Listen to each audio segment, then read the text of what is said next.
Хей, хей! Днес, както обещах, идвате с нас да разгледаме коледните базари. Първо, понеже ни беше по път, се отбихме да видим украсата до църквата Александър Невски. Там беше разположена голяма елха и фотокът за снимки.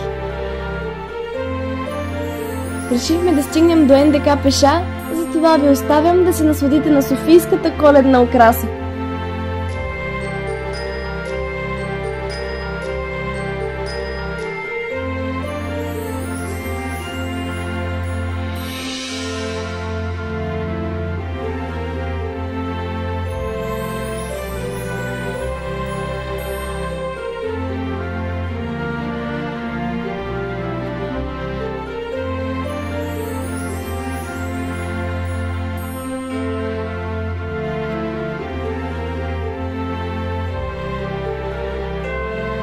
Стигнахме до НДК към 18 часа, влязохме в базара и нямаше как да подмина този карусел. От години исках да се кача и вече го направих.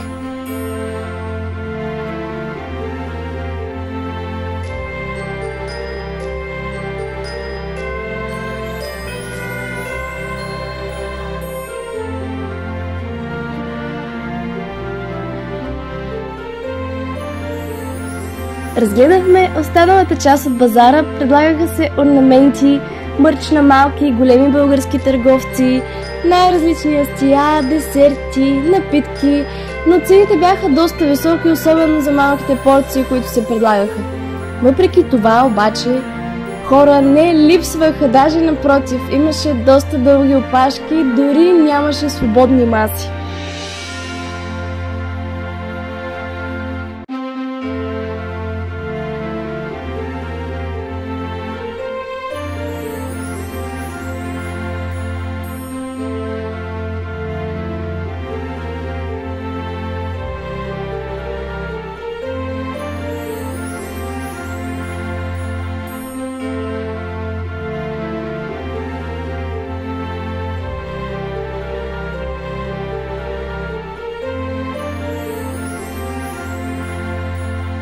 Вечерта, в която излязохме, беше доста студено и решихме да си вземем по чаша греяно вино. Моето беше с малина, а Михаил избра с портокал. Даваме му 10 от 10, бихме си взели отново.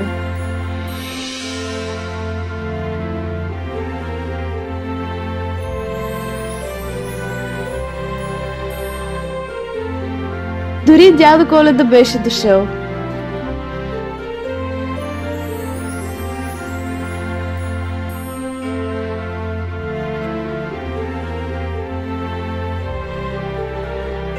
Качихме се на Виенското колело, а продължителността беше може би 3 до 5 минути.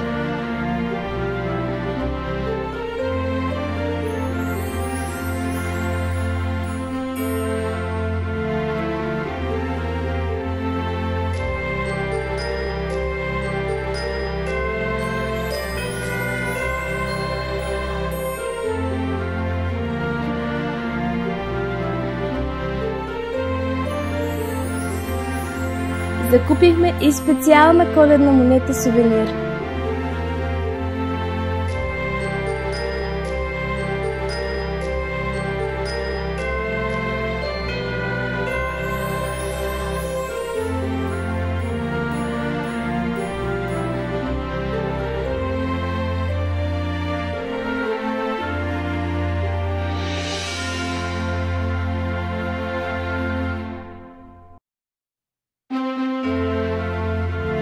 Посетихме и немският базар, който не се радваше на толкова голям интерес тази година, колкото този на НДК, но аз мисля, че го предпочитам.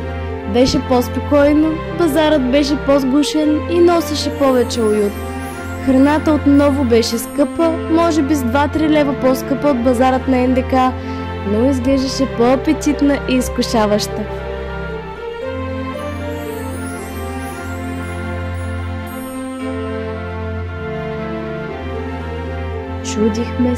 Чудихме се и решихме да пробваме киндер пунш. който застана на челна позиция и измести греното вино. За десерт опитахме лафъл дог и това е още едно попадение. Хора, разбира се, имаше на немския базар, защото той предлага различна програма всеки ден от 19 часа.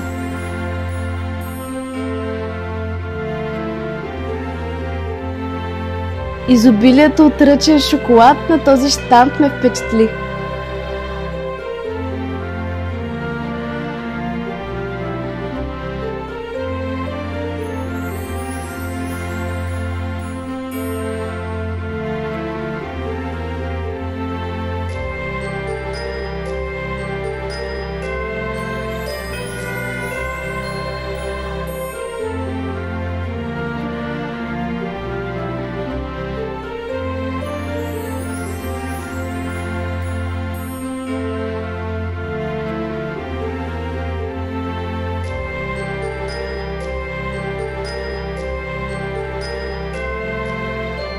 Друго, което ме спечели на този базар, са именно многобройните и разнообразни играчки за елха. В предния влог ви споменах, че търся стъклени играчки за елха, а тук имаше голяма колекция от такива.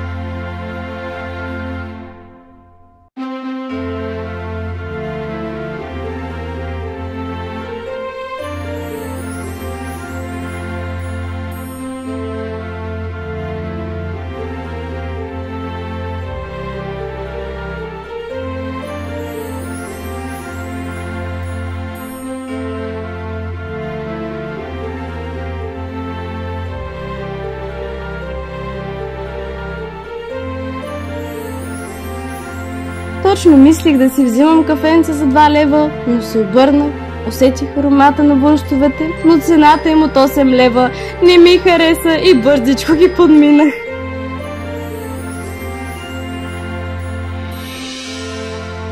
Отново се отправих към украшенията за елха.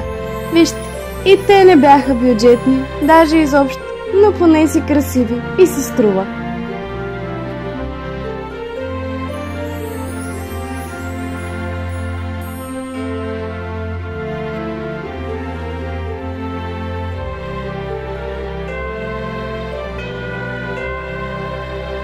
Последната ни спирка беше ледената парзалка, намираща се до Софийския университет, като вече се трупаха хора. Тук ще ви оставя и цените, както и часовете, в които парзалката работи и приема хора. Ако не идвате специално за парзалката, може да пропуснете този базар. Почти нищо не работеше и не си струва. Парзалката изглеждаше хубава и вероятно ще я посетим. Нямам търпение. Стигнахме и до края на този влог. Благодаря, че гледахте. Ако стигнете до тук, споделете в коментарите кой базар най-много се струва да се посети според вас. Ако съдържанието ми ви е харесало, моля да ме последвате и да харесате това видео, както и ако не сте, да изгледате предишния ми влог. Ще се видим скоро, весели празници!